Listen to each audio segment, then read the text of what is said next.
to make a rasterized version of a photo. Kind of looks like taking this and creating that. So the first thing that we're going to do is make a new document, and then we drop in a photo, and you can just do that by hitting File, Place, and finding your image. In this case, that's what this is. And then you hit Place, and I like to bring that on the bottom layer, and I'm going to have that be my photo reference, and then I lock it. And what that does is just lock it down, so if I'm drawing or moving anything around, making selections, it doesn't get selected. And what I've done with this image, if we go to Photoshop, you can see what I've done is created a posterized version of it. So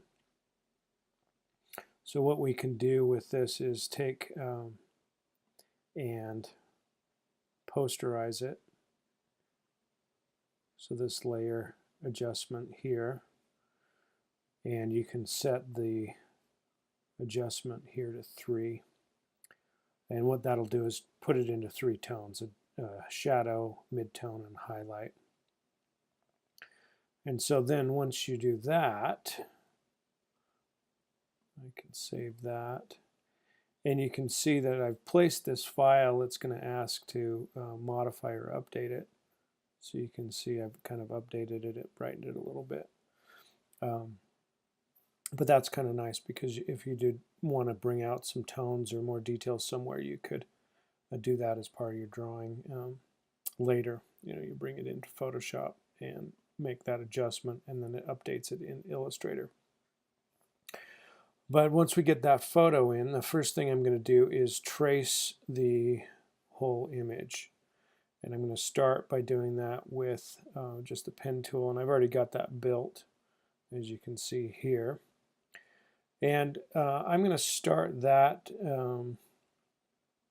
simply by using that as the mid-tone.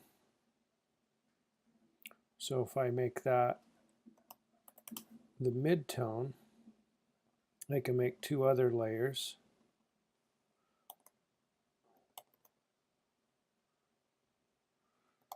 And then the shadow. And so what we can do is then start drawing on those as we go. So I'm going to lock down the mid-tone, and that's just going to be this gray. And I just thought it probably has the bulk of this image is in gray. So I just thought that would be an easy thing to do. If it works easier for you to work from dark to light, so the darker tone would be the bottom, and then you add the gray and then the light, or maybe you work from the light to gray to dark, in this case mid-tone to dark and light. It doesn't necessarily matter, but that's just what I chose on this one. So the next one I'm going to do is work, I'm just going to start with the shadow. And so I've selected that layer, and I'm going to pick a nice bright color. And when I do this, I'm either going to use the pen tool or the pencil tool. And when I draw with these tools, I like to use the stroke option. And the reason why is when I'm drawing, so let's say I'm going to start here and draw, well, let's start with the ear. If I'm going to draw these tools, so with the pen tool I can click and drag and just kind of make this shape.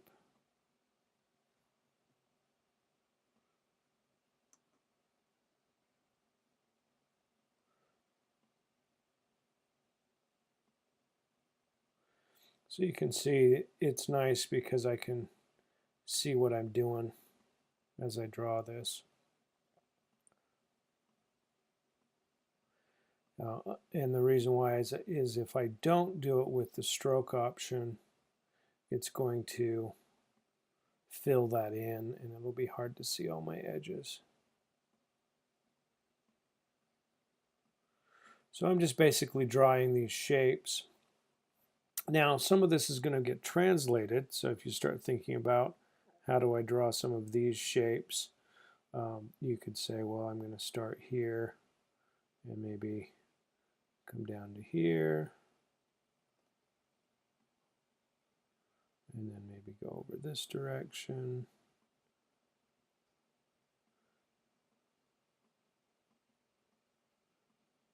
So you can kind of see how these things get drawn, but they don't have to be like totally perfect.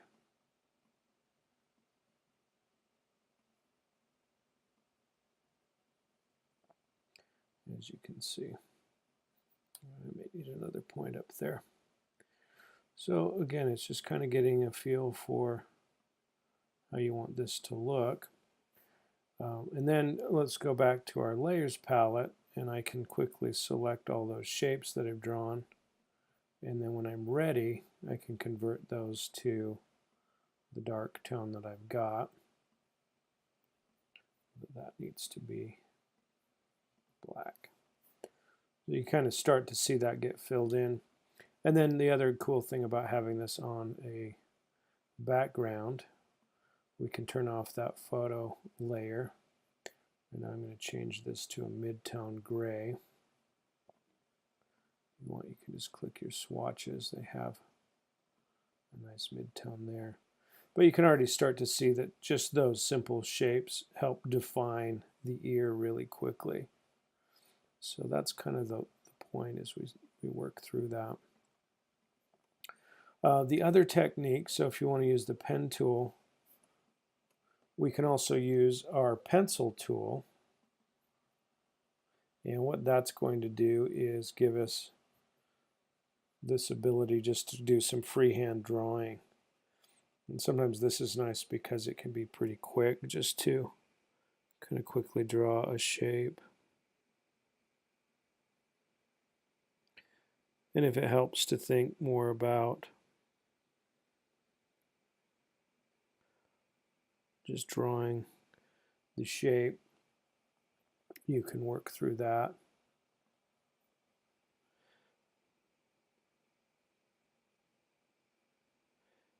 And then what we'll do is just overlap those shapes.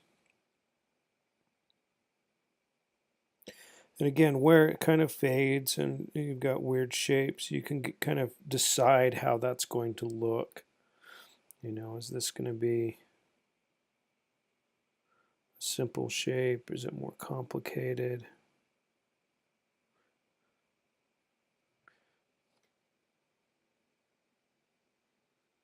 But that really is up to you.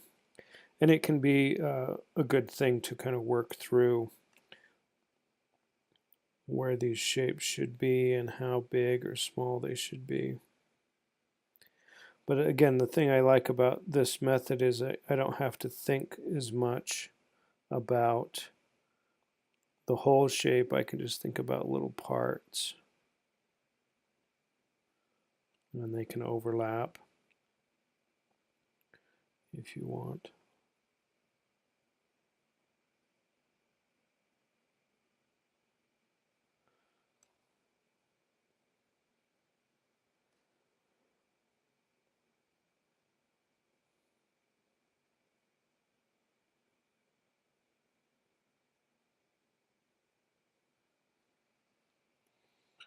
All right, we're starting to get somewhere here.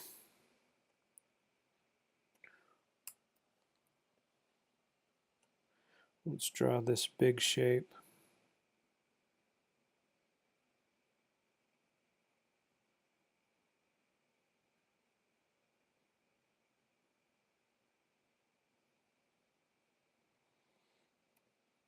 And then maybe some of these shadows and folds in the fabric.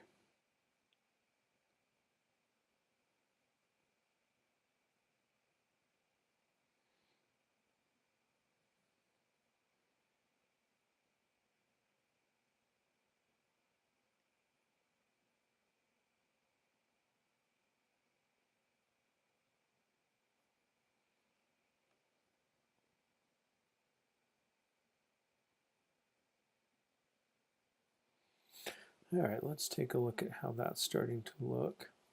So again, I'm just going to click on my shadow layer now. I'm just going to use my eyedropper and sample this black color so everything on that layer is black. We can also use the select all option, and the fact that I have all these other layers locked down, it will create and select all of those shapes there.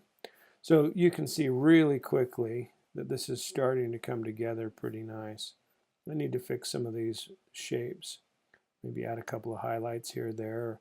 Some shapes might be too complicated, others might be a little bit too simple. So I can kind of decide how that works. But you can start to see how this starts to come alive real quick.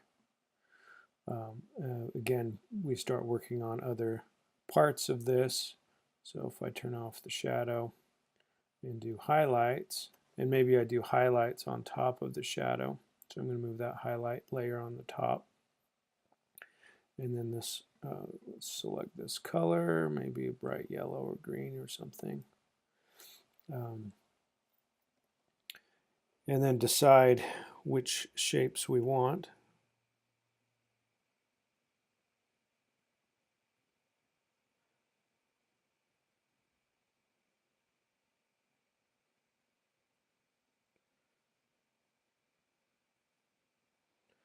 But again, it'll come together real quick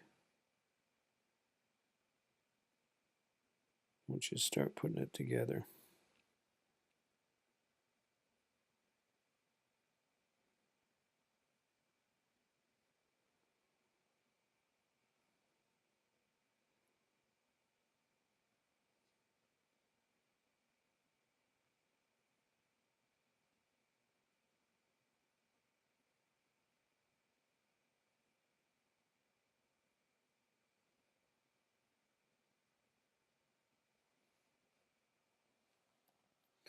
All right, let's see how those are going to look. Now this highlight I'm going to actually make a little bit lighter than the white. That way I can see it against my artboard.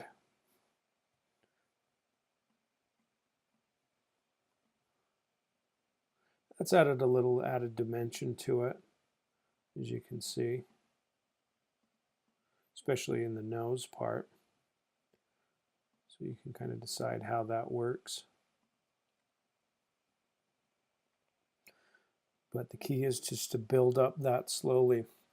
And then once you're done, I'll go back to this one, you can start to see, you know, how all these little shapes overlap and interact, and maybe some of them need a little bit of change.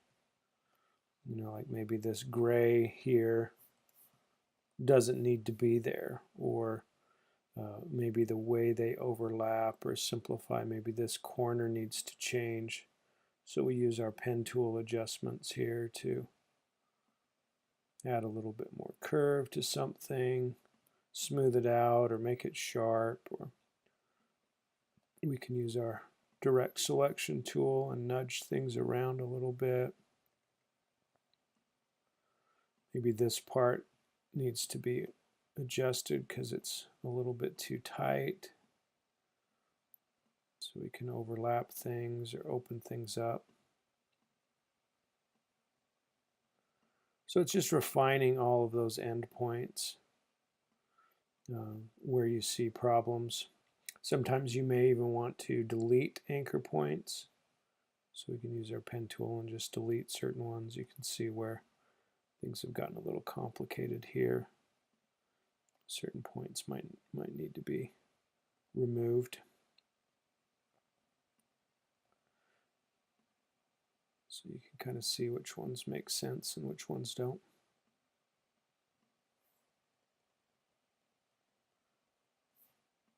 And then when you're done, you can add crazy hair to it if you want.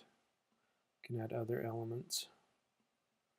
So it's kind of fun to add and make those work. The other cool thing about this is if you were to take the mid-tone, and because we have all three of those on separate layers, you can select all of that color and just turn it into one color. So